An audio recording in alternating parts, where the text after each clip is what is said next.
Have have ஏறி உட்காந்ததும் ரெயின்ஸை பைக்கில் ஹேண்ட்பேர் எப்படி பிடிப்பீங்க, இப்படி பிடிப்பீங்கல்ல, இந்த பொசிஷனில் கையை வச்சுட்டு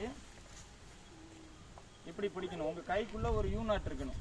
குதிரை இன்கேஸ் உங்களை பிடிக்கலை, பிட்டை சுண்டி இழுக்குதுன்னு வைங்களேன், உங்கள் கையில் இருந்து ரெயின்ஸ் உருவி போயிடும். அப்படி இருக்கிற பட்சத்தில் ஒரு யூ நாட் உங்கள் கையில் இருக்கணும். இப்படி இருந்துன்னா உங்கள் கையில் இருந்து பிட்டு போகாது. பிட்டு உங்கள் கையில், ரெயின்ஸ் ரோப்பு உங்கள் கையில் இருந்து போகாது. அப்புறம் குதிரையோட உடம்புல இந்த வால் முனையில இருந்து இந்த இடம் வரைக்கும் தான் மூவ் ஆகாது, ஃபிக்ஸடாக அப்படி இருக்கும்.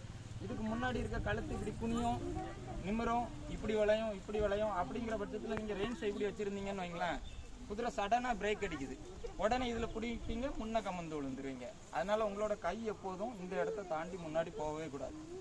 நிமிர்ந்து உட்காரணும், நீ பேரில் கால் இருக்கணும், சிறப்பில் ஃப்ரண்ட் புட்டு மட்டும்தான் இருக்கணும். இந்த பொசிஷனில் தான் குதிரையில் உட்காரணும்.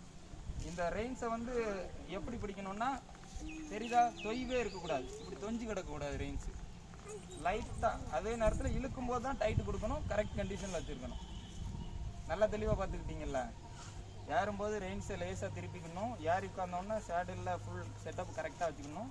ஏறின உடனே ரெயின்ஸை கையில் எடுத்துடணும். ரெயின்ஸை விட்டுட்டிங்கன்னா மூவ் ஆகி குதிரை போயிடும்.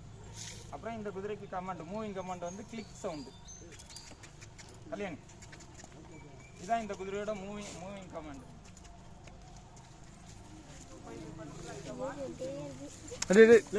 அது வரும்.